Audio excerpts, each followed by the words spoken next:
आजची ही दुसरी नोट्स आपली सुरू होत आहेत. साधारण याच्यामध्ये व्यवहारी अपूर्णांक, दशांश अपूर्णांक, दशमान परिमाणे, पदावली, त्यानंतर वर्गवर्गमूळ, घनघनमूळ, घातांक आणि सरासरी अशा ह्या प्रकरणांची मालिका याच्यामध्ये असणार आहेत. लक्षात घ्या. म्हणजे कालपर्यंत आपण जे घेतलेलं आहे त्याच्यामध्ये मसावी लसावी हे पहिल्या नोट्समधलं 6वं चॅप्टर आणि शेवटलं प्रकरण होतं, बरोबर ना. आणि काल आपण सर्व उदाहरणं त्याच्यामधली पाहिलेली आहेत. लक्षात घ्या. आणि हे ऑनलाईन बॅचमधलं, आता हे ऑनलाईन बॅचमध्ये जेव्हा आपण प्रकरण अशा पद्धतीने शिकत असतो, बरोबर ना, तेव्हा थेरीचा जो भाग आहे हा प्रत्यक्ष म्हणजे जसं ऑफलाईनला आपण लिहून घेतो तसं सोयीचं नसल्यामुळे मी तुम्हाला थेरी आधी सेंड करून केलेली आहेत, बरोबर ना. आता थेरी सेंड केलेले आहेत ते तुम्ही लिहून घ्यायचे आहेत आणि त्या थेरीला अनुसरून जे काही पॉईंट्स आहेत, ज्या काही संकल्पना आहे व्यवहारी अपूर्णांकांच्या दृष्टीने, त्या संपूर्ण संकल्पना या बोर्डवर आणि आत्ता आपल्याला घ्यायच्या आहेत. लक्षात आलं ना. सो सर्वांनी हे लक्षात घ्यायचं, कोणी नवीन स्टुडंट्स, जुने स्टुडंट्स, सगळ्यांनी लक्षात घ्यायचं आहे. आज हे नवीन प्रकरण आपण सुरू केलेलं आहे ज्याचं नाव आहे व्यवहारी अपूर्णांक, बरोबर ना. व्यवहारी अपूर्णांक, फ्रॅक्शन्स. आता मुळात अपूर्णांक ही संकल्पना भागाची संकल्पना आहेत. लक्षात घ्या. आणि अमेझिंग प्रकरण आहेत. मी नेहमी बोलत असतो बॅचमध्ये बोलत असताना की आपण प्रकरणाची इंटरलिंक लावून शिकलो पाहिजे, बरोबर ना. प्रायोरिटी सेट करता आली पाहिजे. म्हणजे आज कुठलं प्रकरण घ्यायचं, उद्या कुठलं घ्यायचं, बरोबर ना. ह्या अशा म्हणजे विविध अशा गोष्टीतून आपल्याला हे प्रकरण शिकायचं असतं. बरेचसे लोक अजून जॉईन होत आहेत, त्याच्यामुळे त्यांना पण जॉईन करून घेऊयात. लक्ष द्या. तर मुद्दा हा आहे की व्यवहारी अपूर्णांक हे बऱ्याचदा आपण मागं पुढे शिकतो किंवा त्याची सिस्टीम जी आहे ती समजून घेत नाही आणि मग पर्यायानं शेकडेवारी, नफा तोटा किंवा तिकडे चलनाची जी उदाहरणं आहेत ती आपल्याला सोडविताना जेव्हा भागाच्या संकल्पनेचं काम पडतं तेव्हा भाग ही संकल्पनाच आपली क्लिअर राहत नाहीत आणि त्यामुळं मग भविष्यातली उदाहरणं चुकतात आपली. लक्षात घ्या. ठीक आहेत ना. तर व्यवहारी अपूर्णांक हे प्रकरण खऱ्या अर्थानं व्यावहारिकच आहेत, हे लक्षात घ्या, बरोबर आहे. याची थेअरी जी आहे, याच्या ज्या संकल्पना, ज्याला तात्विक भाग असं म्हणतात, ह्या पहिल्या आजच्या लेक्चरमध्ये आणि नेक्स्ट लेक्चरमध्ये हे क्लिअर होऊन जाईल. लक्षात घ्या, बरोबर ना. मला माहिती आहे का लेक्चरमध्ये हे क्लिअर होत नाहीत, बरोबर आहे. आपण उदाहरणं नाही पाहणार आहेत, हे लक्षात घ्या. आणि कालही आपण पाहिलेलं होतं. उदाहरणं सोडविणे ही आपली प्रायोरिटी नाही आहेत. लक्षात घ्या, बरोबर ना. संकल्पना सोडविणं ही आपली प्रायोरिटी आहे, कारण ती आपली वैयक्तिक प्रॉपर्टी बनली पाहिजे. आपल्या माइंडमध्ये ज्या गोष्टी आपण आहेत, ज्या तात्विक भाग त्याला आपण गणिताचा म्हणतो, तो इम्प्लिमेंट करत असताना तो पाहिजे त्या ठिकाणी प्रत्यक्ष जो आपण वापरणार आहेत, उदाहरणं कशी आलेली आहेत, या सर्वांचा अभ्यास करून आपण त्या ठिकाणी जेव्हा वापरतो, याचा अर्थ काय, तात्विक भाग त्या ठिकाणी महत्त्वाचा, बरोबर ना. उदाहरणाचं वाचन करणे, उदाहरणाची ओळख असणे, उदाहरणाचा प्रश्न म्हणजे प्रश्नामधला प्रश्नभाग कुठला आहे, माहिती भाग कुठला आहे, हे समजण्यासाठी प्रथम आपल्याला त्या प्रकरणाचा तात्विक भाग माहीत असणं गरजेचं आहे, बरोबर ना. साधारण ह्या दुसऱ्या नोट्समधलं व्यवहारी अपूर्णांक हे प्रकरण खूप आणि खूप महत्त्वाचं आहे. लक्षात घ्या, बरोबर ना. याच्यामध्ये संकल्पना कुठल्या, आपण थेरी कशी पाहणार आहे याच्यामध्ये लक्षात घ्या. म्हणजे मी जे हे आता साधारण तोंडी जे बोलतो आहेत ना, हे सर्व तुम्ही आधीच लिहून घेतलेलं असेल. लक्षात घ्या, बरोबर ना. बघा पुन्हा सांगतो आहेत, एक एक स्टेटमेंट या ठिकाणचं महत्त्वाचं आहे, पटलं ना. 2 लेक्चरमध्ये हे होऊन जाईल. लक्षात आलं. थेरीचा भाग, प्रश्नांचा नाही म्हटला आहे मी, कशाचा, थेरीचा. म्हणजे आज आणि नेक्स्ट लेक्चरमध्ये आपण जी काही थेरीची या ठिकाणी पूर्ण डिटेल्स घेणार आहेत. बऱ्याचदा एका स्टेटमेंटमुळं प्रश्न सुटतात आपले, हे पण आपण पाहिलेलं आहे. लक्षात आलं ना. मग नेमकं प्रकरणाची प्रस्तावना करत असताना आणि हे प्रकरण पाहत असताना याचा बेस काय आहे, हे कशावर काम करतं, मी नेहमी बोलत असतो ना, त्या सिस्टीम काय त्या प्रकरणाचे, पटलं ना. तर पुन्हा तेच आहेत, आपल्याला बेसिकपासून शिकायचं आहेत. व्हाय क्लिअर करायचं आहेत. व्हाय मीन्स काय, रिझन, असं काय होतं, पटलं ना. असं का करायचं आहे, आपण का असं करतो आहेत, याचाच भाग आहे तात्विक भाग, पटलं ना. तर या व्यवहारी अपूर्णांकांच्या प्रकरणासोबतच चांगलं नीट लक्षात घ्यायचं. आज मेसेज वगैरे सध्या कोणी टाकायचे नाहीत, पटलं ना. कारण मी जस्ट तुमच्याकडे पाहतो आहेत आणि हे प्रकरण आपल्याला क्लिअर करायचं आहे. उदाहरणं आपली होईल काच नाही, अजिबात नाहीत, पटलं ना. आज आपण काय शिकतो आहेत, फक्त आणि फक्त या प्रकरणाची फुल्ली इन्फॉर्मेशन. लक्षात घ्या, बरोबर ना.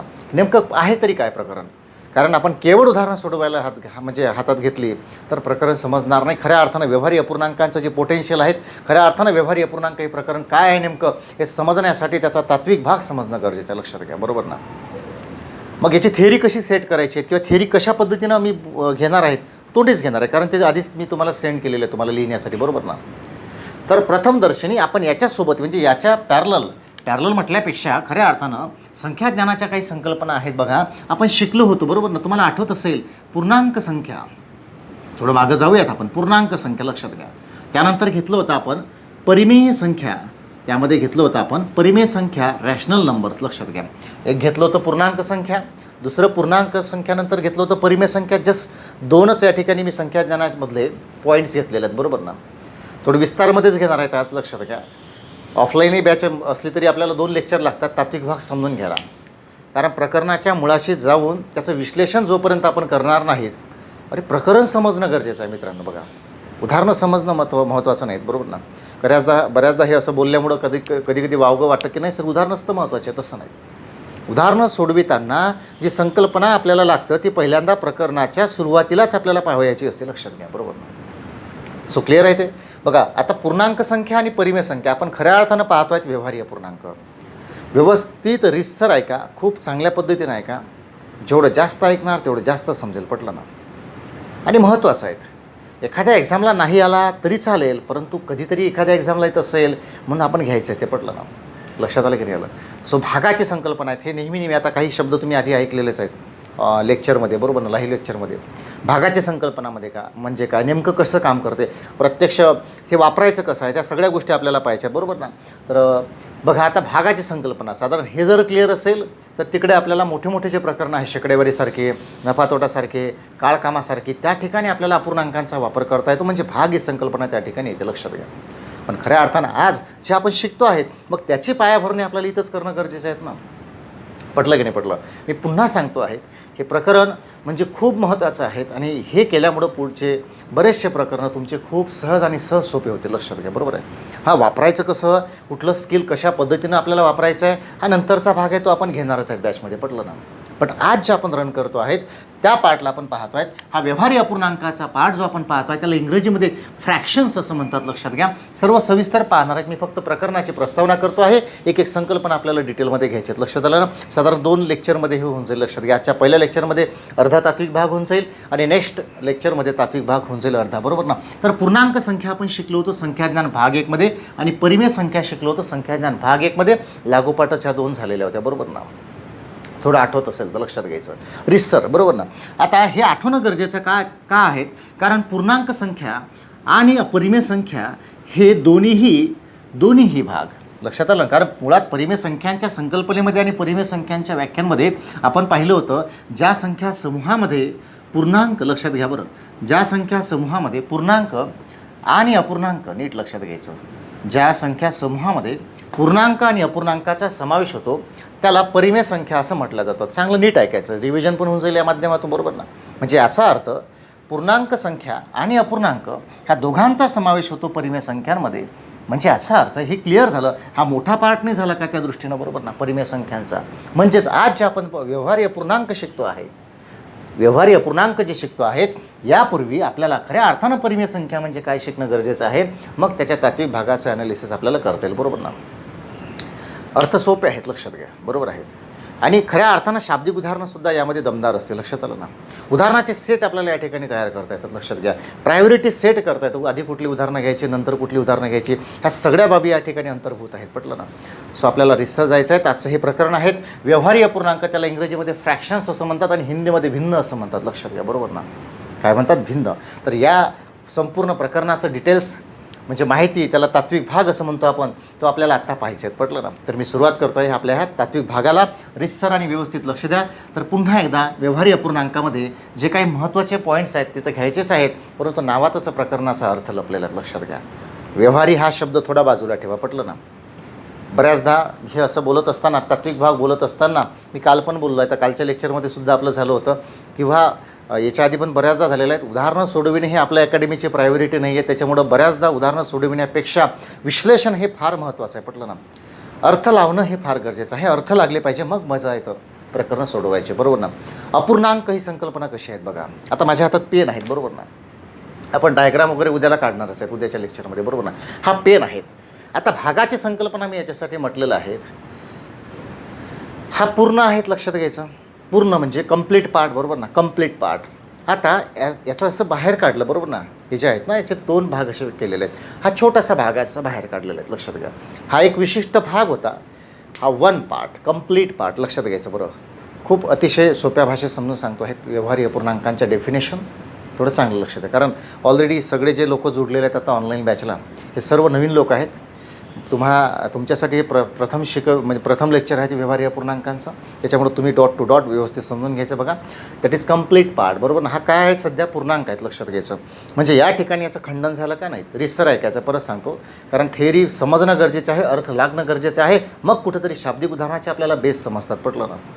मी परत सांगतो आहे, नीट ऐकायचं. जितना सुनोगे उतना अच्छा होगा, ठीक आहे ना. पहा, तर मग हा कम्प्लीट पार्ट आहे, पूर्ण भाग झाला, बरोबर ना. आता याच्यामधला असा तुकडा मी बाहेर काढला, याचा अर्थ फक्त नीट ऐकायचं, हा पूर्ण झाला का नाही झाला, बरोबर ना. म्हणजे जेव्हा हा असा होता तेव्हा तो एक पूर्ण होता. आता त्या पूर्ण भागापैकीचा मी असा तुकडा बाहेर काढला तेव्हा तो अपूर्णांक झाला, बरोबर ना. पूर्णांक होता पण आता काय झाला, अपूर्णांक झाला. फ्रॅक्शोचा अर्थच मुळात काय आहे बघा, फ्रॅक्शो. आता फ्रॅक्शो हा खऱ्या अर्थानं लॅटिन वर्ड आहे, लक्षात घ्यायचं, बरोबर ना. मग थोडं मागं गेलं तर समजतं. फ्रॅक्शो मीन्स तुकडा, पटलं ना. त्याला असं म्हणू शकतो, some part out of total part, लक्षात घ्या. म्हणजे एक विशिष्ट तुकडा जो पूर्ण भागाचा मी काढलेला आहे त्या ठिकाणी, बरोबर ना. Some part out of total part, लक्षात आलं का. म्हणजे फ्रॅक्शो तुकडा, बरोबर ना. आता तुकडा ही संकल्पना खऱ्या अर्थानं भागाचीच नाही का, बरोबर ना. भागाचीच आहेत, लक्षात घ्या, भागाचीच आहेत, बरोबर ना. म्हणजे आपण कुठलीही गोष्ट दर्शवित असताना एक आहेत असं म्हणतो ना बऱ्याचदा. फॉर एन एक्झाम्पल, मी इथं उभा आहे, लक्षात घ्या. मी एक कंप्लीट आहेत, पटलं ना. कंप्लीट आहेत, अर्धा, हाफ, 1/2, बरोबर ना. कंप्लीट आहेत. हा बोर्ड कंप्लीट 1 आहेत. आपण त्याला असं साईज मोजलेलं आहे की इतक्या स्क्वेअर फूटचं आहे ते असं मोजून सांगणार का नाही, बिलकुल ना. एखादं शेत आहेत, आपण पाहिलं, हे एक शेत आहेत, लक्षात घ्या. हे एक गाडी आहेत, हे वाहन आहेत, हे एक घर आहेत, आपण ते असं मोजून सांगतो का नाही, बरोबर ना. म्हणजे सुरुवातीला जे अनौपचारिक पद्धतीनं, म्हणजे तिथं कुठली औपचारिक तालिका नाहीत, अनौपचारिक पद्धतीने व्यावहारिक दृष्टिकोनातून सहज तोंडून निघतं हे पूर्णांकाची डेफिनेशन, अपूर्णांकांची डेफिनेशन. हे आपण म्हणजे लक्षात पण घेत नाही, पण आपल्या तोंडून मात्र नक्की निघतं, लक्षात घ्या. निमपट, चौपट, अर्धी, दीड, 3.5, अडीच, 12.5, एक पूर्ण, अर्धा, पावशेर, दीड, काय आहे ते, बरोबर ना.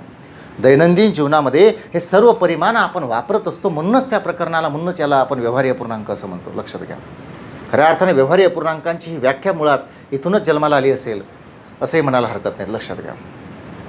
आणि पुन्हा एकदा तीच गोष्ट, स्पर्धा परीक्षेमध्ये जेवढं आपण मॅथमॅटिक्स शिकतो हे सर्व व्यवहारिक उदाहरणावर डिपेंड आहेत, लक्षात घ्या, बरोबर ना. त्या प्रकरणामधली, त्या उदाहरणामधली व्यावहारिकता समजली तर ते प्रकरण सोपं जातं, बरोबर ना. हे लक्षात घ्या तुम्ही. आणि तुम्हालाही तीच कंडिशन फॉलो करायच्यात. प्रश्न समजेल केव्हा, त्यामधला व्यवहार समजला तर प्रश्न समजेल, लक्षात घ्या. बऱ्याचदा उत्तर सोडविणे आणि प्रश्न सोडविणे यावरच आपला भर जास्त असतो, म्हणून बऱ्याचदा चुका होतात, हातात लागत नाही, पटलं ना. परंतु त्या प्रश्नामध्ये जे व्यवहार लपलेले आहेत, व्यवहार लपलेला आहे, त्याच्यामध्ये काहीतरी लपलेलं आहे, ते बाहेर काढता आलं पाहिजे. ते केव्हा येईल, जेव्हा आपल्या संकल्पना क्लिअर असतील तर, बरोबर ना. सो हे सोपं आहे. सुरुवातीची जी प्रास्ताविक माहिती या ठिकाणी घेतो आहेत मी, फ्रॅक्शन मीन्स लॅटिन वर्ड वगैरे हे काही फार महत्त्वाचं नाही, जस्ट तुकडा, बरोबर. तुकडा म्हणजे भाग, बरोबर आहेत ना. हे लक्षात घेतलं पाहिजे आपण, बरोबर आहे.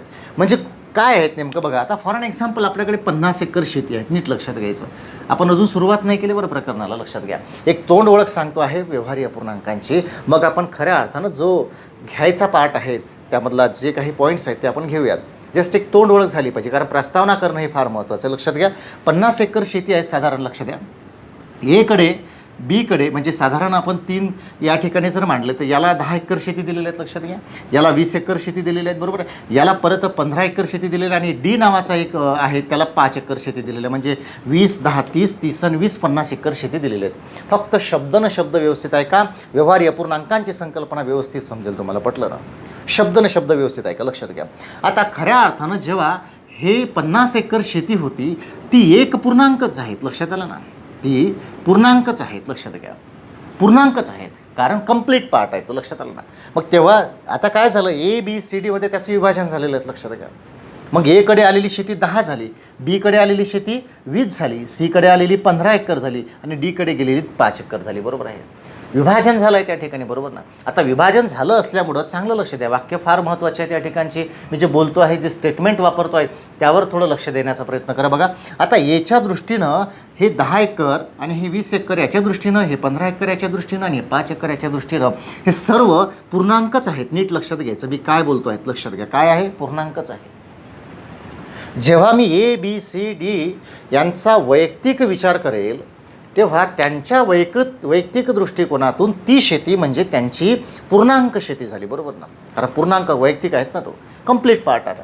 बट मी त्या सगळ्यांची तुलना जेव्हा जिथनं विभाजन झालं त्यांच्याशी जेव्हा करतो म्हणजे जोपर्यंत हे सगळं एकत्रित होतं ह्या पूर्णांकच होता, परंतु हे 10 एकर याच्यातून बाहेर पडली, म्हणजे 10 एकर ही 50 पैकी, म्हणजे हा जो तयार झाला 1/5 भाग, याला 1/5 म्हणतो आपण, 1/5 भाग. आता हा अपूर्णांक झाला या ठिकाणचा, लक्षात घ्या. म्हणजे काय होतं या ठिकाणी, वाचन कसं करतात बघा मी, जेव्हा मी एकाचाच विचार करतो, त्याची तुलना इतरांशी करत नाही किंवा पूर्ण भागाशी करत नाही, त्या तुकड्याचं जेव्हा मी, पूर्ण तुकडा आहे तो मान्य आहे, परंतु त्या तुकड्याचा वैयक्तिक लेवलला जेव्हा मी विचार करतो तेव्हा तो पूर्णांक झाला. परंतु तोच तुकडा जेव्हा ज्या पूर्ण भागातून बाहेर काढला त्या पूर्ण भागाशी जेव्हा मी कंपेअर करतो किंवा तुलना करतो तेव्हा 1/5 येतं, तेव्हा तो अपूर्णांक झाला, लक्षात घ्या. हीच आहे भागाची संकल्पना, बरोबर ना.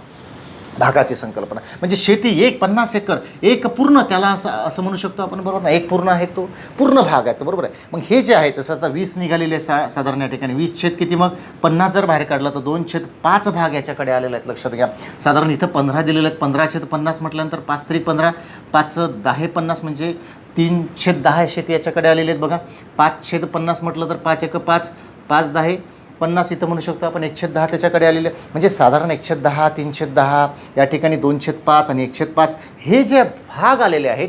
का बरं भाग आलेले आहेत, कारण ह्या 50 एकराचं विभाजन आहे ते, म्हणजे जेव्हा एकत्रित होतं तेव्हा तो पूर्णांक होता, सर्व एकत्रित होतं, हे वैयक्तिक विभाजन झालं, तेव्हा त्या वैयक्तिक विभाजनाची तुलना जेव्हा पूर्णांकासोबत त्या केली तेव्हाच उत्तर भेटलं, तेव्हा तो अपूर्णांक तयार झाला, लक्षात घ्या. ही आहे भागाची संकल्पना, पटलं ना. ही आहे भागाची संकल्पना. म्हणूनच काळकामाची उदाहरणं सोडवित असताना मी बऱ्याचदा असं म्हटलेलं आहे की आपल्याला गणिताला दिलेली शॉर्टकट्स वापरायचे आहेत. असं फार असं ओढून ताडून इकडनं तिकडनं शॉर्टकट्स आपल्याला वापरायचे नाहीत. जी गणिताला दिलेली बेसिक जी इन्फॉर्मेशन आहे तीच यूज करायची आहेत. अनं एक काम 10 दिवसात केलं, बनं तेच काम 15 दिवसात केलं, काम किती माहीत नाही. समजा काम आपण एक घेतो, हा एक म्हणजेच काय, माहीत नसलेला भाग म्हणजे संपूर्ण काम, लक्षात आलं ना. शेकडेवारीमध्ये सुद्धा आपण शेकडेवारीच्या ऐवजी 1ला वापरू शकतो, लक्षात घ्या. अशा विविध संकल्पना आहेत. म्हणूनच आपल्याला शाखानिहाय, घटकनिहाय, प्रकरणाच्यानुसार, संकल्पनांच्यानुसार ही मांडणी करून व्यवस्थित आपल्याला सिलेबस सेट करत जायचं आहे आणि तेच आपण ऑनलाईन बॅचला करत असतो, लक्षात घ्या. तर हे क्लिअर आहे सगळ्यांचं. एकदा मला मेसेज टाकून सगळ्यांनी होकार द्या किंवा नकार द्या, काही अडचण असेल तर. मला लॅपटॉपवर सगळं दिसतं आहेत, मेसेज टाकू शकता तुम्ही, ठीक आहे. इथपर्यंत बेसिक नाही म्हणता येत त्याला, जी खऱ्या अर्थानं ओळख आहेत, प्रकरणाची ओळख म्हणू आपण त्याला. हे क्लिअर आहे सगळ्यांना,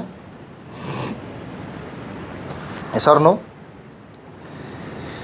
चालेल, तर पुढं जायला हरकत नाही मग आता. चालेल, नीट लक्षात घ्यायचं, यस. आणि स्टेप बाय स्टेपच जायचं आहे आपल्याला, पटलं ना. कुठली घाई नाही, सेट तयार करायचे आहेत. Okay, so very good, thank you. चला तर मग पुढं जाऊया.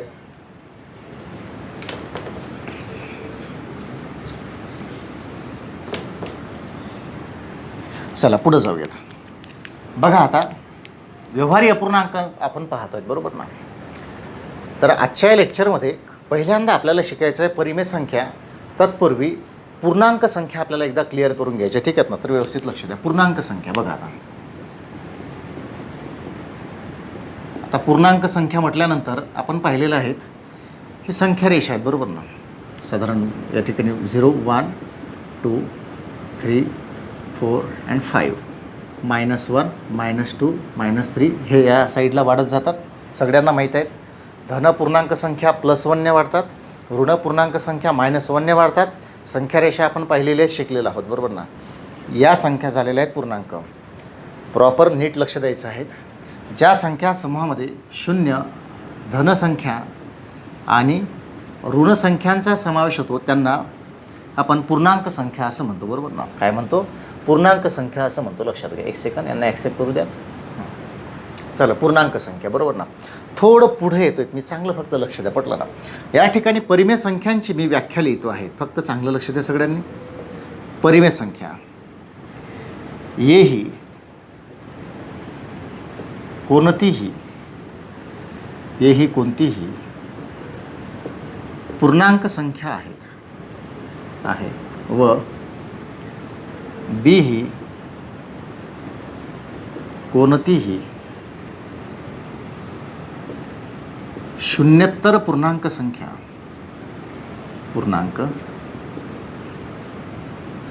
असेल. पुन्हा एकदा लक्षात घ्या, सगळं शिकलेलं आहोत आपण. बघा, ए ही कोणतीही पूर्णांक संख्या आहेत आणि बी ही कोणतीही शून्यत्तर पूर्णांक संख्या असेल तर ए अपॉन बी ला परिमेय संख्या म्हणतात। या ठिकाणी असं लिहिलेलं आहे, ठीक आहे ना, चांगलं व्यवस्थित लक्षात घ्या। साधारण मी जे बोलतो आहेत त्याच्याकडे चांगलं लक्ष असू देत। चला बघा, पुन्हा एकदा ॲनालिसिस करूयात आपण। बघा काय म्हटलेलं आहे, या इकडे ये, या ठिकाणी येच हा आपला अंश झाला, बरोबर ना, आणि हा बी काय झालेला आहे, छेद। म्हणजे साधारण अंश आणि छेद रूपातील संख्येलाच आपण परिमेय संख्या असं म्हणतो। या ठिकाणी प्रथमदर्शनी लक्षात येऊन जातं, बरोबर ना। आपल्याला ओळख होणं गरजेचं आहे। परत सांगतो, नेहमी सांगत असतो ना मी, घर बांधताना बेस करणं महत्त्वाचं, बरोबर ना। जेवढं वर घर बांधायचं तर आपल्याला तेवढं खाली बांधावं लागतं, बरोबर आहे, कारण टिकलं पाहिजे ना। मी नेहमी सांगत असतो, टिकणं महत्त्वाचं आहे, लक्षात घ्या, बरोबर आहे। आणि टिकण्यासाठी बेस चांगला असणं गरजेचं आहे, बरोबर आहे। हा कधी कधी काही लोकांच्या दृष्टीनं खूप सोपं असेल, सर आम्ही शिकलेलो आहोत, बरोबर ना, याची गरज नाहीत, पण कधीतरी असे प्रश्न येऊन जातात, त्या ठिकाणी बरोबर तात्विक भागाची नस पकडून प्रश्न विचारला जातो, इन्फॉर्मेशनवर प्रश्न विचारला जातो, मग थोडं ॲनालिसिसची गरज असते, ते आपल्याला करता येत नाही त्या ठिकाणी, पटलं ना। आणि आपला हा जो प्रवास आहे आपल्या अकॅडमीचा गणित आणि रिझनिंगचा, हा बेसिक टू ॲडव्हान्सच आहेत, बरोबर ना। म्हणजे इथं विशिष्टच एक्झाम टार्गेट ठेवून आपण सिलेबस सेट नाही करत आहे, तर ए टू झेड म्हणजे आपल्या बेसिक एक्झाम पण आपल्या क्लिअर होऊन जातात, बरोबर ना। किंवा मोठ्या एक्झामला येणारी प्रश्नसुद्धा आपल्याला हाताळता येतात, त्या दृष्टीने हा आपला एक प्रयत्न आहे, बरोबर ना। तर क्लिअर झालं बघा। ए ही कोणतीही पूर्णांक संख्या आहेत म्हटलेलं आहे। या ठिकाणी वाक्य फार महत्त्वाचं बघा, बी ही कोणतीही शून्यत्तर पूर्णांक संख्या म्हटलेलं आहे, लक्षात घ्या, बरोबर आहे। बी ही कोणतीही शून्यत्तर पूर्णांक संख्या आहेत असं म्हटलेलं आहे, शून्यत्तर पूर्णांक संख्या। आता शून्यत्तर पूर्णांक संख्या याचा अर्थ काय, तर बी इज नॉट इक्वल टू 0, लक्षात घ्या, बी इज नॉट इक्वल टू 0। म्हणजे याचा अर्थ असा होतो, आता बी कुठे घेतलेला आहे, छेदामध्ये। नीट लक्षात घ्यायचं, सगळं वरतं लिहिलेलं आहे। मला एक मेसेज फक्त रीड करू द्या, कोणाचा आहे तर, काही महत्त्वाचा प्रश्न असू शकतो, सर शून्यत्तर, यस, शून्यत्तर पूर्णांक संख्या म्हणजे नॉन झिरो नसलेली संख्या, शून्य सोडून, बरोबर ना, अदर नंबर्स। याचा अर्थ असा होता, या ठिकाणी बघा नीट लक्षात घ्यायचं, व्याख्यात कशी लपलेली आहे। -2/5 चालतं, बी इज नॉट इक्वल टू 0चा अर्थ काय आहे, छेदामध्ये काय नसावा, शून्य नसावा। हे आपण झालेलं सगळं संख्याज्ञानामध्ये। पुन्हा एकदा, ए ही कोणतीही पूर्णांक संख्या आहेत, A is an any integers numbers and B is a integers numbers, but B is not equal to 0, B is not equal to 0 म्हणजे छेद शून्य नसावा। तेव्हा अशा पद्धतीनं किंवा ए अपॉन बी जेव्हा आपण मांडतो, फक्त छेदामध्ये काय नसावा, शून्य नसावा, बरोबर ना। म्हणजे 2/-2/5 चालतं, लक्षात घ्या। फक्त एक हा सुद्धा चालतो, लक्षात घ्यायचं। एक गोष्ट या ठिकाणी चांगलं लक्षात घ्यायचं आहे, कारण हे लिंक आहेत, परत सांगतो आहे, परिमेय संख्यांची संकल्पना आपण शिकतो आहे। परिमेय संख्यांमध्ये दोन गोष्टींचा समावेश होतो, एक तर पूर्णांक संख्या आणि दुसरं अपूर्णांक संख्या। थोडं भान ठेवावं लागेल या ठिकाणी, लक्षात घ्यायचं। म्हणजे पूर्णांक संख्या छेदामध्ये चालते, पण त्यामधली कुठली नको, शून्य नसावी, लक्षात घ्यायचं, कारण शून्य ही पूर्णांक संख्या आहे। तिकडल्या उजवीकडच्या संख्या धनपूर्णांक संख्या त्यासुद्धा पूर्णांकच आहेत, ऋण पूर्णांकसुद्धा पूर्णांकच आहेत, लक्षात घ्यायचं। म्हणजे अंशात तर कुठलीही चालेल। म्हणजे फॉर एन एक्झाम्पल, ह्या डेफिनेशनचा जर या ठिकाणी विचार केला तर 0/5 चालेल, मात्र 5/0 नाही चालणार। Why, just because of reason B is not equal to 0 म्हटलेलं, लक्षात घ्या। छेदामध्ये शून्य नसावा हे म्हटलेलं आहे, हे स्पष्ट आपल्याला या ठिकाणी दिलेलं असताना एकच गोष्ट लक्षात घ्यायची, थोडं पुढे जायच्या आधी एक पुन्हा गोष्ट क्लिअर करतोय, छेदामध्ये काय नसावा, छेदामध्ये शून्य नसावा, म्हणजे ही परिमेय संख्या होईल का, नाही, या होईल का, होईल, -7/5 होईल, 10/7 होईल, 100 फक्त होईल, कारण छेदात शून्य नसावा असं म्हटलेलं आहे। छेदात एक नसावा असं बोललं का, बिलकुल नाही। म्हणजे छेदामध्ये नसतो म्हणजे एक आहेत ना, हा चालेल, हा पूर्णांक आहेत, कारण परिमेय संख्यांची संकल्पना आहे, ज्या संख्या समूहामध्ये पूर्णांक आणि अपूर्णांकाचा समावेश होतो त्याला परिमेय संख्या म्हणत आहे। म्हणजे याचा अर्थ पूर्णांकसुद्धा लागेल, हे लक्षात घ्या, बरोबर आहेत, हे क्लिअर आहे इथपर्यंत, बरोबर ना। मग खऱ्या अर्थानं अपूर्णांक काय आहेत, अपूर्णांक थोडा वेगळा असू शकतो, पॅरलल म्हणता येईल, बऱ्या प्रमाणात पॅरलल आहेत दोन्ही संकल्पना, बरोबर ना, पण कुठंतरी या ठिकाणी तत्वतः त्यांच्यामध्ये फरक आहेत, लक्षात घ्या। आता तो तत्वता फरक आपल्याला पुढे जाऊन पाहायचा आहे, इथंच थोडं स्पष्ट होऊन जातं बघा। पुन्हा एकदा क्लिअर करूयात, परिमेय संख्यांच्या छेदामध्ये एक चालतो, शून्य चालत नाहीत, बरोबर ना, एक चालतो, शून्य चालत नाही, हे आपल्याला या ठिकाणी प्रामुख्यानं पाहणं गरजेचं आहे। थोडं पुसतो आणि व्यवहारी अपूर्णांकांकडे जातो, इथंच लक्ष द्या थोडं व्यवस्थित, ठीक आहे ना। आता अपूर्णांक नावाची संकल्पना मी या ठिकाणी घेतो आहे, लक्षात घ्यायचं। आता अपूर्णांक म्हणजे काय, तर अपूर्णांक म्हणजे जो पूर्ण नाही तो अपूर्णांक, बरोबर नाही का, जो पूर्ण नाही तो अपूर्णांक। जेवढं ऐकणार तेवढं जास्त समजेल, पटलं ना। जो पूर्ण नाही तो अपूर्णांक. पूर्णांक म्हणजे काय आपण पाहिलं होतं, आज परत सांगतो आहेत बघा. पूर्णांक म्हणजे ज्याचा छेद एक असतो नेहमी, जो लिहिल्या जात नाही त्याला पूर्णांक असं म्हटलं जातं, बरोबर ना. पुन्हा एकदा मी पुन्हा सांगतो, खूप चांगलं आहे का, पटलं ना. कारण आज माझं लॅपटॉपकडे लक्ष कमी आहेत, कारण मी शिकवत आहे, तात्विक भाग आहे, त्याच्यामुळे परफेक्ट लक्ष असणं गरजेचं. लक्षात घ्या काय बोलतात बघा.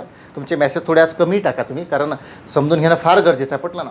आपण चर्चा करणारच आहेत बऱ्याचशा गोष्टीवर, लक्षात घ्या. कारण ही लिंक लावणं तुमची फार गरजेची आहे. कशावर काय डिपेंड आहेत पुन्हा एकदा क्लिअर करा. डेफिनेशनचा पार्ट घेतो आहेत आपण. पूर्णांक संख्या म्हणजे काय, ज्या संख्यांचा छेद नेहमी एक असतो. छेद मीन्स डिनॉमिनेटर, पटलं ना.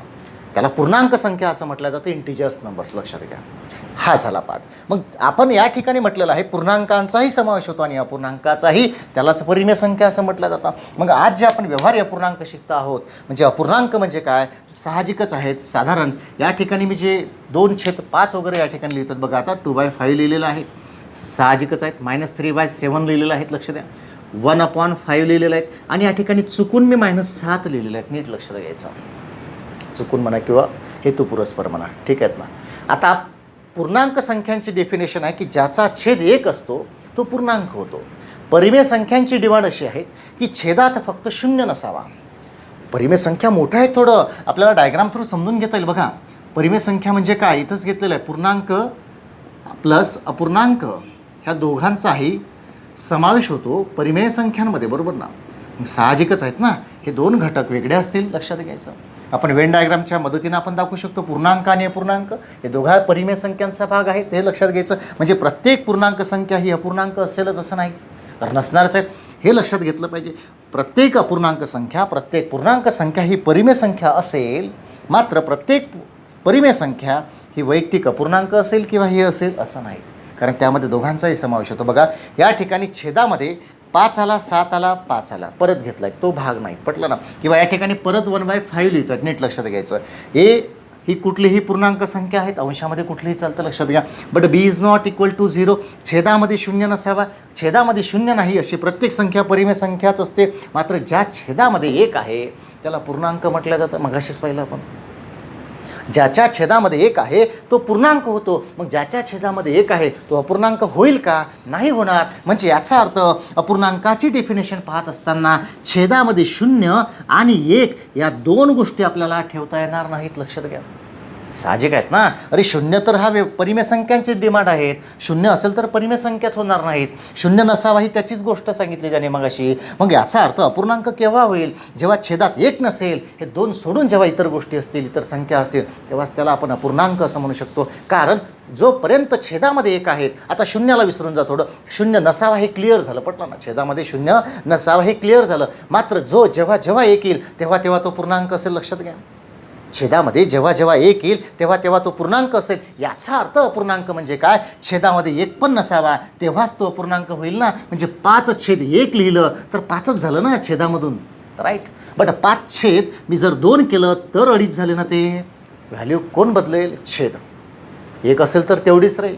म्हणून या ठिकाणी आपण एक डेफिनेशन तयार करू शकतो अपूर्णांकांची. कुठली बघा, अपूर्णांक म्हणजे काय, तर ज्याच्या छेदामध्ये 1 ही संख्या नाही, 0 पण नाहीत, बरोबर ना, आहे थोडं तसंच, तेव्हा तो अपूर्णांक घडून येतो या ठिकाणी. म्हणूनच म्हटलं जातं ज्या संख्या समूहामध्ये पूर्णांक आणि अपूर्णांकाचा समावेश आहे त्यालाच परिमेय संख्या असं म्हटलं जातं. म्हणून या ठिकाणी परिमेय संख्यांच्या संकल्पना आणि व्यवहारी अपूर्णांकाच्या संकल्पना या सोबत पाहिजे आहेत. संख्याज्ञान भाग 1च्या थिअरीमध्ये सांगितलं होतं की परिमेय संख्या आपण फक्त नावानं लिहिणार आहेत आणि परिमेय संख्यांचं संपूर्ण डिटेल्स हे व्यवहारी अपूर्णांकांच्या पहिल्या लेक्चरमध्ये आपण पाहणार आहेत. तर इथपर्यंत सगळ्यांचं क्लिअर आहे. मला एकदा परत रिप्लाय द्या.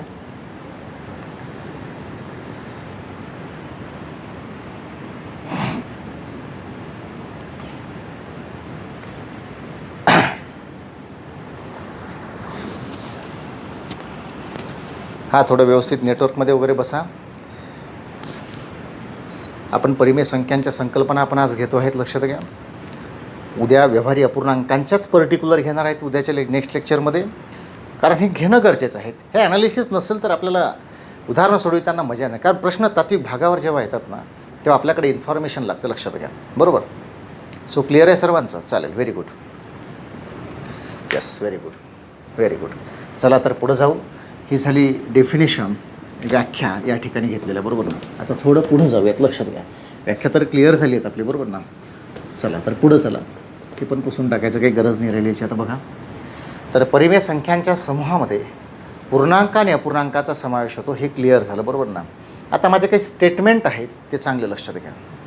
जसजसं मी पुढं जातो आहेत तसतसं एक एक स्टेटमेंट बोलतो आणि या ठिकाणी त्याचं स्पष्टीकरण देतो. लक्ष द्या. महत्त्वाचा विषय असा आहे, आपण व्यवहारी अपूर्णांक शिकतो आहेत, जे मगाशी लिहिलं होतं बरोबर ना. मग व्यवहारी अपूर्णांक शिकत असताना परिमेय संख्या का शिकाव्यात? कारण परिमेय संख्या ही ब्रॉड कन्सेप्ट आहेत, लक्षात घ्या. पूर्णांक आणि अपूर्णांकाला सामावून घेतलेली संकल्पना म्हणजे परिमेय संख्या आहेत. मग साहजिकच आहे, परिमेय संख्या ही मोठी संकल्पना असल्यामुळं त्याच्याही प्रॉपर्टीज आपल्याला या ठिकाणी पाहणं गरजेचं आहे बरोबर ना. कारण उदाहरण सोडताना कुठंतरी ह्या गोष्टी माहीत पाहिजे, लक्षात घ्यायचं बरोबर ना. दरम्यानच्या परिमेय संख्या काढणे आहेत बरोबर ना, दरम्यानचे अपूर्णांक काढणे आहेत. हे कुठं ना कुठं प्रश्न जेव्हा आपल्याला विचारतात, मोठी परिमेय संख्या कुठली आहे, परिमेय संख्यांचा चढता उतरता क्रम कुठला आहे, हे सर्व आपल्याला पाहायचं असतं कॉन्सिक्युटिव्ह बरोबर ना. तर नीट लक्षात घ्या. आता दुसरं जे सांगायचं आहे ते फार महत्त्वाचं वाक्य असं आहे बघा. आजच्या लेक्चरमध्ये जे काही शिकतो आहेत हे बघा, आता थेअरी ज्या पद्धतीने मी तुम्हाला सेंड केलेले आहेत ना त्याचनुसार बोलतो आहेत, नीट लक्षात घ्या. आता खूप सारं लिहायचं दिलेलं आहे तुम्हाला, कारण त्या डेफिनेशन आहे आणि एक एक टार्गेट आहेत बरं, लक्षात घ्या. म्हणजे क्वेश्चन टार्गेट करता येतं अशी सुद्धा आपण थेअरी सेट केलेली आहे. साधारण शेवटल्या पेजवरलं जे तुम्हाला थेअरी दिलेली आहेत, व्यवहारी अपूर्णांकांचा चढता उतरता क्रम लावणे आणि लहान मोठेपणा ठरविणे, यासाठी 5 नियम फिक्स आहेत, म्हणजे फिक्स आहेत, त्याच्या पलीकडे येत नाहीत, लक्षात घ्या. ते आपण उद्याच्या लेक्चरमध्ये नेक्स्ट लेक्चरमध्ये पाहणार आहेत, लक्षात घ्या. मग या ठिकाणी 2-2 थेअरी सेट करायच्या का? तर नाहीत. पुन्हा लक्षात घ्या, व्यवहारी अपूर्णांक या प्रकरणाच्या टायटलखाली आत्ता आपल्याला पाहायचं परिमेय संख्यांच्या संकल्पना ज्या 100% व्यवहारी अपूर्णांकालाच लागू होतात, नीट लक्षात घ्यायचं. आणि व्यवहारी अपूर्णांकांच्या टायटलखाली जे उद्या आपण लिहिणार संकल्पना, त्याचे बेरीज करणे आहे, त्याचे वजाबाकी करणे आहे, त्याचे भागाकार करणे आहे, त्याचं जे काही प्रॉपर्टीज आहे व्यवहारी अपूर्णांकांच्या टायटलखाली त्या याला लागू होतात आणि या त्याला लागू होतात. मग डबल लिहायचं का नाहीत? तर बघा आता काय करायचं आहे. आज अभ्यासाच्या दृष्टिकोनातून आणि इन्फॉर्मेशनच्या दृष्टिकोनातून आजचा भाग महत्त्वाचा आहे आणि ॲक्च्युअल प्रश्न सोडविताना नेमकं काय वापरायचं हे पुढच्या भागात असेल, लक्षात आलं की नाही आलं. म्हणून तात्विक भाग आजचा फार महत्त्वाचा आहे. परत लिहायचं नाही. बघा पुन्हा सांगतो आहे, म्हणजे आजचं उद्याला लागू होईल आणि उद्याचं आजच्याला लागू होईल. मग डबल लिहायचं का नाहीत? फक्त माइंड सेट करायचं आहे, पटलं ना. मी कालच बोललो, हे सर्व इथून चालतं, पटलं ना. आपलं रिझन व्हिजन जोपर्यंत क्लिअर नाहीत ना किंवा माइंड सेट करत नाहीत ना तोपर्यंत अभ्यास चांगला होत नाहीत, लक्षात घ्या. साधारण आता जे काय आपण अर्ध्या तासामध्ये शिकलेलं आहोत, लगभग जेवढा काही वेळ झाला असेल, हे फार महत्त्वाचं होतं, कारण ते व्याख्यानचं सेशन आहेत, लक्षात आलं ना. आता थोडं पुढं जाऊयात आपण. बघा आता परिमेय संख्या तर क्लिअर झालं तुमचं. एकदा परत या ठिकाणी फक्त नावापुरतं मांडतो आहेत बघा. परिमेय संख्येला इंग्रजीमध्ये रॅशनल नंबर्स असं म्हणतात. परिमेय संख्यांमध्ये कुठला भाग येतो? मग परत एकदा पूर्णांक संख्या आणि अपूर्णांक संख्या, लक्षात घ्या बरोबर आहे. आता सगळं झालेलंच असल्यामुळं पुढं जायला हरकत नाही. परत एकदा वाक्य लक्षात घ्या. हे जे स्टेटमेंट आहेत हे उद्या आपण घेणार नाही आहेत, याच्या पुढच्या लेक्चरमध्ये येणार नाही आहेत. ही जी प्रत्येक वाक्य आहे ही जरी बेसिक असतील आपल्याला उदाहरणं सोडविण्यासाठी कामात आहेत, त्याच्यामुळं लक्षात घ्यायचं. तर पहिलं वाक्य लक्षात घ्या, नीट लक्षात घ्यायचं. परिमेय संख्यांचा छेद 0 नसावा, जो मगाशीच घेतलेला आहे, पटलं ना. त्याच्यामुळे या ठिकाणी त्याला परत घेण्यात काही अर्थ नाही, पटलं ना. परंतु महत्त्वाच्या काही गोष्टी या ठिकाणी घ्यायच्यात, लक्षात आलं. तर पहिला पॉईंट घेणार आहेत आपण या ठिकाणी. धनपरिमेय संख्या आणि ऋणपरिमेय संख्या, नीट लक्षात घ्यायचं. धनपरिमेय संख्या आणि ऋणपरिमेय संख्या. बघा आता हे सगळं लिहून दिलेलं आहे, परंतु जे लोक फक्त पाहत आहेत, व्हिडिओ पाहत आहेत आज, त्यांनी लक्षात घ्यायचं माझे स्टेटमेंट मी जे काय बोलतो आहेत त्यानुसार इथं प्रमोट करतो आहे, सगळं समजून घ्या. उदाहरणं नाही आहेत खरं म्हणजे, प्रकरणाची तात्विक भाग आहेत आणि त्यानुसार आपण जातो आहे. संकल्पनांचा भाग याला म्हणता येईल, ठीक आहे ना. यस, संकल्पनांचा भाग आहे. चला बघा मग धनपरिमेय संख्या म्हणजे याच्याबद्दल एक वाक्य आहे बघा. ज्या परिमेय संख्यांची अंश आणि छेदातील चिन्हे समान असतात, लक्षात घ्यायचं. ज्या परिमेय संख्यांची अंश आणि छेदातील चिन्हे समान असतात त्यांना धनपरिमेय संख्या असं म्हटलं जातं. फॉर एन एक्झाम्पल, उदाहरण पहिलं घेतो या ठिकाणी. 5/7 साहजिकच आहे, वरती धन आहे खालती धन आहे. बघा ना, अंशामध्ये सुद्धा धन आहे आणि खाली सुद्धा धन आहे छेदामध्ये, साहजिकच धनपरिमेय संख्या झाली या ठिकाणी, बरोबर ना. दुसरं आहे आता -5/-7 घेतलं, साहजिकच आहे मायनस कट झाल्यामुळं इथे सुद्धा 5/7 उरणार, तो सुद्धा धनपूर्णांक धनपरिमेय संख्या होऊन जाईल या ठिकाणची, बरोबर ना. आता ऋणपरिमेय संख्या म्हणजे काय त्याच्याबद्दलचं वाक्य बोलतो आहे, शांततेनं सांगतोय, तुम्हाला लिहिता पण येईल. जेव्हा अंश आणि छेदाची चिन्ह ही भिन्न असतात तेव्हा त्याला ऋणपरिमेय संख्या असं म्हटलं जातं. फॉर एन एक्झाम्पल -5/7 ती कट नाही होणार, त्याच्यामुळे ती झाली ऋणपरिमेय संख्या, लक्षात घ्या. तसं दुसरं उदाहरण आपल्याला घेता येईल. -5/7 जसं लिहिलं तसं 5/-7 असंही लिहिता येईल, बरोबर ना. एक एक गोष्ट या ठिकाणी समजून घेण्यासारखी आहे, प्रॉपर समजून घेण्यासारखी आहेत. उदाहरणं सोडविताना याची फार मोठी मदत होते, साधारण लक्षात घ्या, बरोबर ना. म्हणजे ऋणपूर्णांक संख्या. आणि या ठिकाणी एक महत्त्वाचं खरं म्हणजे सांगायचं बघा, या ठिकाणी बरं इथे नाहीत, हा तर पार्ट क्लिअर झाला असेल तुमचा, बरोबर आहे. पुन्हा एकदा क्लिअर करतो आहे. धनपरिमेय संख्या म्हणजे काय तर अंश आणि छेदामधील चिन्ह कशी असली पाहिजे, समान असली पाहिजे. आणि या ठिकाणी चिन्ह समान नाहीत म्हणून त्याला काय म्हटलं गेलं, ऋणपरिमेय संख्या असं म्हटलं गेलं. एक महत्त्वाचा पॉईंट्स आहेत त्या ठिकाणी, लक्षात घ्या. त्याला मी इथे लिहितो आहेत बघा. छेद ऋण नसावा, बस एवढंच लिहितं, बाकी तोंडीच सांगतो तुम्हाला, ठीक आहेत ना. परिमेय संख्यांचे संकल्प एक एक गोष्ट बारकावे त्याच्यामधले लक्षात घ्यायच्यात, पटलं ना. 2 लेक्चर हे तात्विक भागाचे असतील, पुन्हा लक्षात घ्या परत एकदा. छेद ऋण नसावा. बरं, ऋण नसावा म्हणजे याचा अर्थ काय तर या ठिकाणी जे काही घेतलेलं आहे, समजा वरचंच घेऊयात, मग 5/-7, मग हा जो ऋण आहे हा ऋण नसावा असं तो म्हणतो आहे. मग आपण हस्तक्षेप करायचा का स्वतःहून, नाहीत. बघा, काही जे स्टेटमेंट आहेत म्हणजे हे फुल अँड फायनल जेव्हा अनुभवातून लक्षात आलं आणि उदाहरणं सोडविताना हे तुमच्यापर्यंत पोहोचवत आहेत. हे वाक्य डोक्यात ठेवायचं आहे, प्रश्नच नाही. छेद ऋण नसावा. गणितामध्ये काही संकेत आहेत, काही प्रघात आहेत, काही नियमसुद्धा बनलेले आहेत, तसे काही गृहीतकेसुद्धा आहेत आणि त्याला अपवादसुद्धा आहेत, पटलं ना. असं प्रत्येक ठिकाणी नाही, पण कुठे ना कुठे याची भेट आपली नक्कीच लक्षात घ्या. मुद्दा असा, छेद ऋण नसावा, ठीक आहे, त्याची संकल्पना आहे, त्याने आपण आपल्याला सांगितले, आपण या ठिकाणी स्पष्ट केली, ऐकली, वाचली, लिहिली, जे काय असेल ते. परंतु उदाहरणं जे दिलेले आहेत ॲज इट इज ठेवूनच कॅल्क्युलेशन करायची, म्हणजे तुम्हाला डोक्याला ताप लागणार नाही. आपण आपल्या हाताने चेंज नाही करायचे, बरोबर ना. कारण उदाहरणामध्ये येणारी रचना, गणितीय मांडणी ही उदाहरणं सोडविण्यासाठी परफेक्ट ऑलरेडी पूरक आलेली असते. आपल्याला फक्त काम करायचं, पटलं ना. काम करायचं, लक्षात घ्या. स्वतःहून हस्तक्षेप करायचा का नाहीत. म्हणजे मला माहीत होतं छेद ऋण नसावा, कधीतरी मी वाचलं आहे, मी ना त्याला पॉझिटिव्ह करतो. तो ऋण असेल तर तुम्ही एक गोष्ट या ठिकाणी करू शकता, ती कुठली, त्याला असं मधात लिहू शकता तुम्ही, मध्ये चालेल ना, काय प्रॉब्लेम नाही. बट उदाहरणाची पोझिशन पाहून करायचं आहेत, लक्षात घ्या. साधारण व्यवहार्य पूर्णांकांचा चढता उतरता क्रम जर करायचा असेल तर तुम्ही असं सेंटरला लिहून त्याला मॅनेज करू शकता, तो भाग वेगळा. परंतु कॅल्क्युलेशनचा भाग आहे, बॉडमासमध्ये ती इम्प्लिमेंट गेलेलं आहेत, तेव्हा स्वतःहून हस्तक्षेप न करता, कारण त्याच्या ज्या प्रॉपर्टीज आहे उदाहरणाच्या हे ऑलरेडी ते सोबत घेऊन येतं, त्याच्यामुळे नक्की तुमचं उदाहरण सुटणार असतं. स्वतःहून हस्तक्षेप सहजासहजी नाही करायचा, लक्षात घ्या. तर हे क्लिअर आहेत. पुन्हा एकदा मला कारण आता थोडे प्रश्नांची मालिका पण सुरू होईल, म्हणजे प्रश्न म्हणजे कुठले ते सोडविण्याचे नाहीत. आता हे असं क्लिअर झालेलं आहे, मी तुम्हाला विचारत क्लिअर झालं का, त्याच्यामुळे पुन्हा एकदा सांगतो आहे. धनपरिमेय संख्या म्हणजे काय, अंश आणि छेदामधील चिन्हे समान असतील त्याला धनपरिमेय संख्या असं म्हटलं गेलं. ऋणपरिमेय संख्या म्हणजे काय, अंश आणि छेदातील चिन्हे भिन्न असतील त्याला ऋणपरिमेय संख्या असं म्हटलं गेलं. हे क्लिअर आहे सर्वांचं इथपर्यंत. अतिशय सोपा भाग आहे आजच्या लेक्चरमधला, अतिशय सोपा आहे. नवीन विद्यार्थ्यांच्या दृष्टिकोनातून हा फार महत्त्वाचा आहे. रिप्लाय टाका, मी रिप्लाय बघतोय तुमची.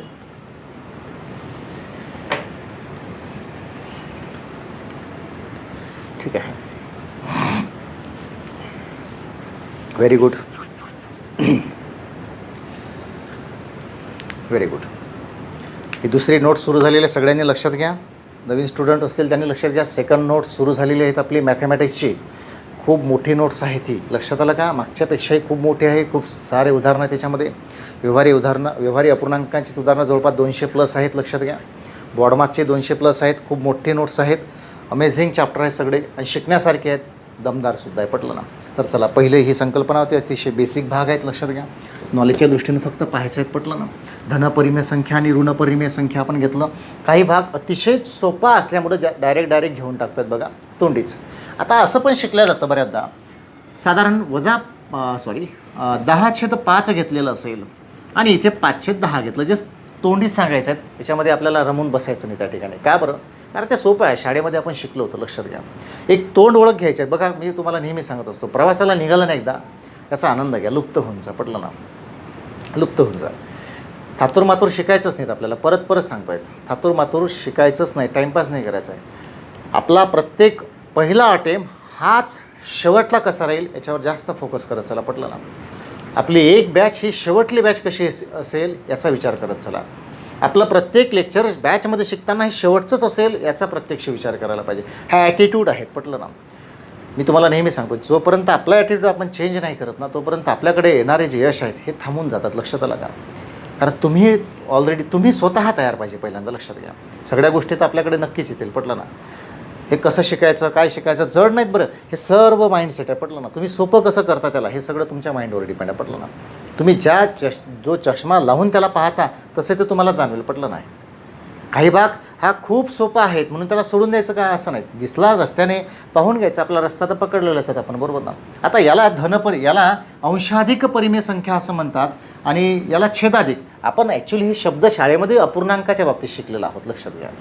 परंतु मी मुद्दाम या ठिकाणी परिमेय संख्या वापरलेला आहे कारण स्पर्धा परीक्षेचा सिलेबस सेट करत असताना आपल्याला आपली प्रश्न सोडविताना जे प्रॉपर्टीज तयार करायचे ते सुद्धा आपल्याला घटलं पाहिजे. थोडी भाषा आपण परिभाषेच्या याच्यात चेंज करूयात. पटलं ना. भाषा तीच पण त्याला परिभाषा याच्यासाठी म्हटलेलं आहेत मी या ठिकाणी की मला कसं लक्षात ठेवता येईल, माझ्या दृष्टीनं मी कसं डोक्यात ठेवेल ते. पटलं ना. याला अंशाधिक अपूर्णांक असं म्हणतात, त्याला छेदाधिक अपूर्णांक असं म्हणतात कारण ज्याचा अंश मोठा तो अंशाधिक झाला, छेद मोठा तो छेदाधिक झाला. याच्या पुढच्या लेक्चरमध्ये याचा सविस्तर असेल. चढता उतरता क्रम लावणे आणि मोठेपणा लहान मोठेपणा ठरविणे यासाठी लक्षात घ्या. कुठं ना कुठं एक गोष्ट आपल्याला लागणार आहेत भविष्यात त्याच्यामुळे वाया जाणार हे काहीच नाहीत. लक्षात आलं ना. एकही गोष्ट वाया जाणारी नाही आहेत. लक्षात घ्या. हा पहिला एक साधा असा पॉईंट होता मुद्दाम घेतलेला म्हणून मी या ठिकाणी घेतलेला आहे. त्याला असं फार असं फोकस करायची गरज नाही. फक्त नजरेखालून घालायचं होतं त्याला. पटलं ना. पुढचा जो भाग आहे चांगलं लक्षात घ्या. मी कारणासहित तुम्हाला सगळं सांगतो. पटलं ना. कारणासहित कारण दिलं पाहिजे. लक्षात घ्या. कारण दिलं पाहिजे ना. कारण माहीत असेल. कारण रिझन लागतं. प्रत्येक गोष्टीला रिझन लागतं. बॅचला का बसलेलं आहेत, ऑनलाईन बॅच का करायचे आहेत, एक तास असं मोबाईल हाती घेऊन कंटाळा येतो बऱ्याचदा तरी बॅच करायचे आहेत. कारण लागतं त्याला. लक्षात घ्या. प्रत्येक गोष्ट करण्यामागे ना रिझन असतं. पटलं ना. रिझन जेवढं स्ट्रॉंग असेल ना तर आपल्याला कष्ट वाटत नाहीत. मग त्याच्यामध्ये सुद्धा आनंद येतो. पटलं ना. तर बघा आता पुढची जी संकल्पना आहे त्याचं थेट कनेक्शन हे गुणोत्तर प्रमाणामध्ये असतं आणि अप्रत्यक्ष गणित हे आपण कुठं ना कुठं एकमेकांच्या भरोश्यावर सोडत असतो हे पण लक्षात घेतलं पाहिजे. बरोबर आहे. तर बघा आता पुढचं असं आहे. या ठिकाणी वाक्य बघा काय आहेत. परिमेय संख्यांच्या अंश व छेदाला एकाच शून्यत्तर पूर्णांक संख्येने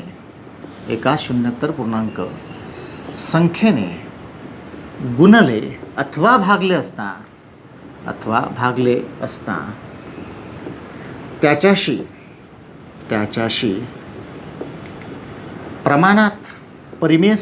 त्याच्याशी प्रमाणात परिमेय संख्या प्राप्त होते. आता मुद्दा असा येतो बऱ्याचदा कधी कसं आहे सोडला आहे समजा नाही घेतला मी तर तुमच्या लक्षातही नाही येणार. तुम्ही मला एक म्हणणारपणे सर का घेतला नाही बॅचमध्ये. पटलं ना. पण गरज आहे ना त्याची. कारण व्हाय क्लिअर लागेल. लक्षात घ्या. पण why is clear then how is clear. पटलं ना. नेहमी आपलं तत्व ठरलेलं आहे. अरे गुणोत्तर प्रमाणामध्ये बघा आता थोडं बोलतो आहेत कारण बोलणं गरजेचं आहे. तुम्हाला आधीच सांगितलं आपल्या अकॅडमीचा हा मेन पार्ट आहे विश्लेषण. उदाहरणं नाहीत. बघा ना आता साधारण अर्धा तासाच्या वरून आपण इथं बसलेलो आहोत. आपण उदाहरणं सोडविलेलं नाहीत. आपण फक्त आणि फक्त याची इन्फॉर्मेशन घेत आहोत. पटलं ना. प्राप्त हा शब्द आहे त्या ठिकाणी लक्षात घ्या. प्राप्त. पटलं नाही. तर मुद्दा असा आहे बघा काय म्हणतो तो बघा इथे पुन्हा एकदा मी त्याचं वाचन पुन्हा करतो. परिमेय संख्यांच्या अंश आणि छेदाला एकाच शून्यत्तर हे फार महत्त्वाचं आहे. एकाच शून्यत्तर संख्येने गुणले अथवा भागले असता त्याच्याशी म्हणजे कुठल्या त्याच मूळ परिमेय संख्येशी प्रमाणात परिमेय संख्या प्राप्त होते. लक्षात घ्यायचं. म्हणजे साधारण बघा आता आपण मराठीमध्ये नाही ते शिकत का नकारार्थी वाक्य आणि होकारार्थी वाक्य त्याच्यामध्ये एक टीप दिलेली असते. अर्थ न बदलता. माहीत आहे तुम्हाला वाचलं असेल. अर्थ न बदलता म्हणजे अर्थ तोच असला पाहिजे पण ते नकारार्थी झालं पाहिजे. असे बरेचसे वाक्य आहेत. वाक्य होकारार्थी करायचं आहे पण अर्थ तोच असला पाहिजे. लक्षात घ्या. म्हणजे खऱ्या अर्थानं आणि बघा ना बरं एकचल समीकरण तुमचं झालेलं आहे. लक्षात घ्या. ते मुद्दाम घेतलं होतं आपण. त्या ठिकाणी बेरीजा वजाबाकी शिकलेलं आहोत व्यवहारी अपूर्णांकांच्या. तेव्हा छेद समान करण्यासाठी आपण विशिष्ट संख्यांनी अंश आणि छेदाला गुणत होतो. ते कुठून आलं. अरे ते इथूनच आलेलं आहेत. लक्षात घ्या. आपल्याला एखादी गोष्ट करण्याचा हक्क कोणी बहाल केला, कोणी प्रदान केला, ती त्या संकल्पनेचं पोटेन्शियल असतं. आपल्या मनानं करता येईल का? आपल्याला बिलकुल नाहीत, लक्षात घ्या. आणि हीच संकल्प बरं पुढं जसं जाणार तसं याचं काम आहे, लक्षात घ्या. गुणोत्तराची व्याख्या साधारण हे 3ऱ्या नोट्समधलं पहिलं प्रकरण असेल, लक्षात घ्या. तेव्हा गुणोत्तराची व्याख्या शिकणार, त्याला मी थोडं बोलतो आहे त्या ठिकाणी. बघा, गुणोत्तर हे सजातीय राशींची तुलनात्मक पट काढण्याचा संबंध आहेत, लक्षात घ्या. सजातीय राशींची तुलनात्मक पट काढण्याचा संबंध आहे. म्हणजे 30/40 लिहिलं असता, बरोबर ना, 30 वर ते खाली 40, तर 3/4 उत्तर येते त्याचं. हे झालं गुणोत्तर. असं नाही होत ना, आपण 15ने वरच्याला भागलं आणि खालच्याला 8ने भागलं अंशछेदाला, नाही. मग दोन्हीही अंश. आणि बघा, हे तोंडी सांगतो, बोर्डर का लिहित नाही, कारण आपण MPSCचे स्टुडंट आहे, स्पर्धा परीक्षेचे, एवढी प्रगल्भता आपल्याकडे असलीच पाहिजे, लक्षात घ्या, बरोबर ना. थोडं मी जे बोलत आहे माइंडमध्ये आलं पाहिजे ना पटकन तुमच्या. जसं 30/40 लिहिलं तर 3/4 त्याचं उत्तर येतं, कारण 10नं त्याला भागलं असेल. पण त्याच ठिकाणी मी 30ला 15नं भागलं आणि खालच्या 40ला 10नं भागलं किंवा 8नं भागलं, असं होईल का? नाही, चुकीचं होईल. व्हाय? कारण दोघांनाही एकाच पर्टिक्युलर संख्येनं भागावं लागतं, तेव्हा ते सजातीय राशींची तुलनात्मक पट झाली, म्हणजे रेशो आपण काढलेला असेल, लक्षात घ्यायचं, बरोबर ना. मग रेशो काढला आहे, त्याच रेशोला एकाच पर्टिक्युलर कुठल्या तरी संख्येनं गुणलं किंवा भागलं असता च्याशी प्रमाणात असणारी, म्हणजे प्रोपोर्शनमध्ये असणारी संख्या प्राप्त होते, लक्षात घ्या. क्लिअर आहेत की नाही? कारण तुम्ही त्या उदाहरणामध्ये हस्तक्षेप करत आहे, तो हस्तक्षेप तुमचा जाणून बुजून आहेत, मात्र तुम्ही उदाहरणाची किंमत नाही बदलू शकत, लक्षात आलं ना. हां, तुम्ही उदाहरणं सोडविण्यासाठी तो हस्तक्षेप करत आहे, हे या ठिकाणी लक्षात घ्यायचं आहे. म्हणून प्रामुख्याने हे वाक्य फार महत्त्वाचं. परत एकदा हायलाईट करूयात. बघा, आपण परिमेय संख्यांच्या अंश आणि छेदाला एकाच शून्यत्तर पूर्णांक संख्येने गुणले किंवा भागले असता त्याच्याशी प्रमाणात असणारी परिमेय संख्या प्राप्त होते. याचा अर्थ काय? बघा, नीट लक्षात घ्यायचं आहे. साधारण 25/30 घेतलेलं आहे, पटलं ना. फार महत्त्वाचं आहे. कसं आहे माहीत आहेत का? ऑक्सिजनची गरज तुम्हाला नेहमी सांग. ऑक्सिजन असा हातावर असा काढून नाही सांगता येतात ना किती महत्त्वाचं आहे, तर नाही ना. आता ऑक्सिजनची गरज भासू लागली आहे कोरोना काळामध्ये, बरोबर आहे. पण त्याचं महत्त्व असं मी दाखवेल का? असं बघा, हा पेन आहे, हे दाखवू शकतो मी, दाखवू शकतो काय ऑक्सिजन आहे, लक्षात घ्या. काही गणिताच्या संकल्पनांना ॲक्च्युअल जेव्हा वापरतो ना आपण, तेव्हाच त्याचं महत्त्व लक्षात येतं, पटलं ना, जाणवतं. मग कधी वाटतं, बऱ्याचशा विद्यार्थ्यांना वाटतं, काय सर हे अशा आम्ही व्याख्या कधी वाचलाच नाहीत, आम्ही अशा गोष्टीला प्राधान्य दिलंच नाही, आमचं प्रायोरिटी आहे उदाहरणं सोडविणे, बस. गणिताचा अभ्यासच मुळात असा 80% 90% स्टुडंट गणिताचा रिझनिंगचा अभ्यास केवळ उदाहरणं सोडविण्यापासूनच करतात. हे काही चुकीचं वाक्य नाहीत, लक्षात घ्या. तात्विक भाग अभ्यासताना कस लागतो ना, खऱ्या अर्थानं, बरोबर आहे, कस लागतो, कारण जीवावर येणारे कंटाळवाणा वाटतं. बट एक सगळ्यांसाठी मेसेज आहेत, हे कराल तर टिकाल, लक्षात घ्या, बरोबर ना. कारण टिकलं पाहिजे, लक्षात घ्यायचं, पटलं ना. काय करणार, 2 महिन्यात अभ्यास करून ढासळणार ना ते सगळं टिकलं पाहिजे. थोडं आपण वेळ देऊया त्याला, थांबून वेळ द्या, ॲनालिसिस करा, ऑब्झर्व करा, पहा, समजून घ्या, अर्थ लावा, तर्क लावा, स्वतःच्या भाषेमध्ये त्याची परिभाषा करून घ्या, पटलं ना. मग ते सोपं जाईल तुम्हाला, लक्षात घ्या. सो अमेझिंग आहेत, लक्षात घ्या. आता ह्या दोघांनाही मला भाग द्यायचा आहे, भागलं गुणलं म्हटलं आहे मी, 5नंच भागेल ना, 5 25 5 30, म्हणजे 5 6 याच्याशी प्रमाणात आहेत, लक्षात घ्या. संगत नाही आलं पाहिजे, लक्षात घ्या. प्रमाणात आहेत, पटलं ना. 5 6 आलं, साधारण हेच 5 6 पुढे येतं का? बघा, 25/30ला मी एकाच समान संख्येनं गुणतो, 6ने गुणले, गुणेला 6 केलं, 25 × 150 झाले, 3 × 18 झाले, 0 कट झाला. बघा, 3 5 15, 3 × 18, इथे 5 6 आलं, इथे 5 6 आलं. That is called proportion. It means proportion म्हणजे प्रमाणात आहेत, लक्षात घ्या. म्हणून या वाक्याचं, अरे जोरदार वाक्य आहे ते, तुम्हाला काय सांगू, बरंच काही डिपेंड आहे, असं दाखवता येणार. आणि जसं पुढं जाऊन आपण तसं समजेल तुम्हाला, ठीक आहे ना. पुन्हा एकदा, परिमेय संख्यांच्या अंश आणि छेदाला एकाच शून्यत्तर पूर्णांक संख्येने गुणले किंवा भागले असता त्या मूळ म्हणजे 25/30शी प्रमाणात असणारी परिमेय संख्या प्राप्त होते. हे विधान तुम्हाला चांगल्या प्रकारे कळलं का? परत रिप्लाय टाका, मेसेज टाका.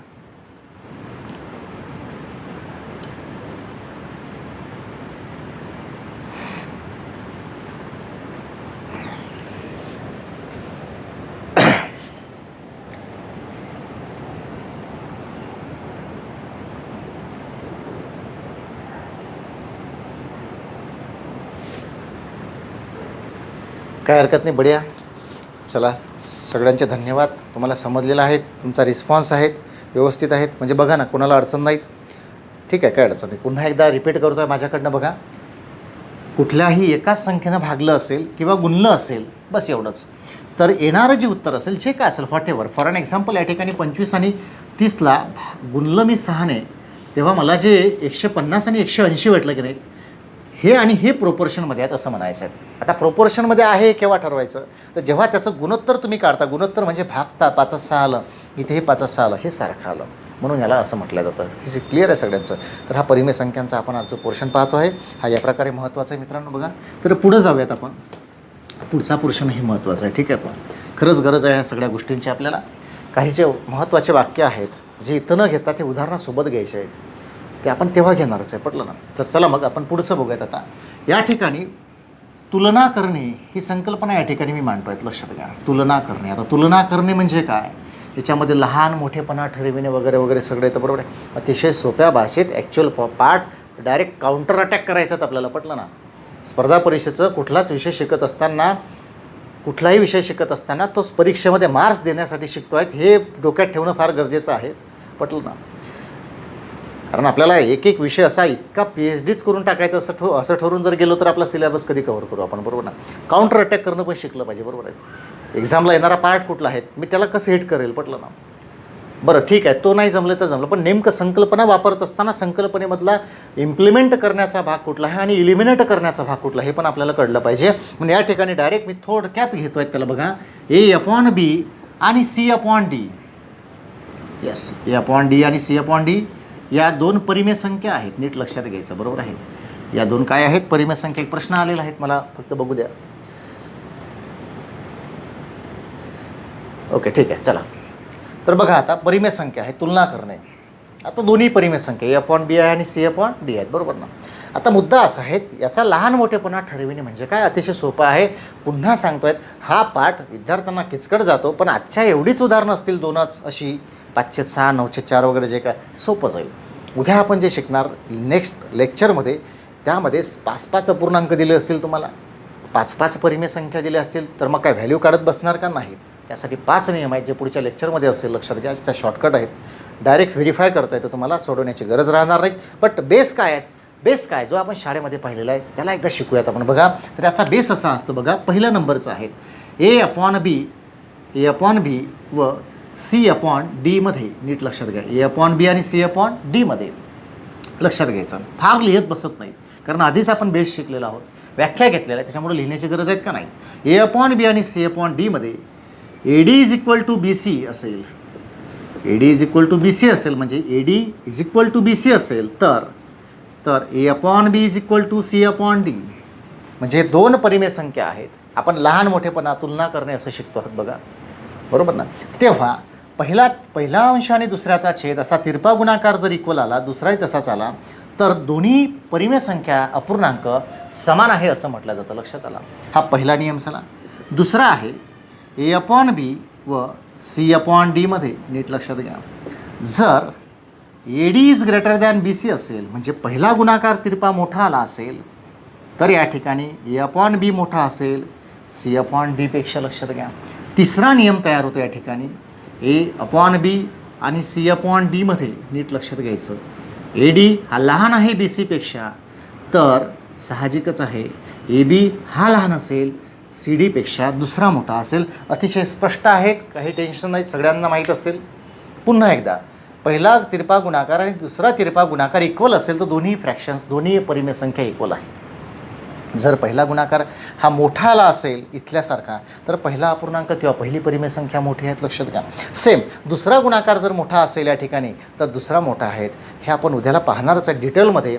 आज फक्त आणि फक्त आपण शिकतो आहे परिमेय संख्यांचा तात्विक भाग, जी मूळ पार्श्वभूमी आहेत खऱ्या अर्थानं व्यवहारीय पूर्णांकांची आणि तात्विक भागांची. त्याच्यासुद्धा पटलं ना, हे समजणं गरजेचं आहे. ॲक्च्युअल उदाहरणं सोडविण्यासाठी जी प्रॉपर्टीज, ज्या संकल्पना लागतात, त्या नेक्स्ट लेक्चरमध्ये असेल.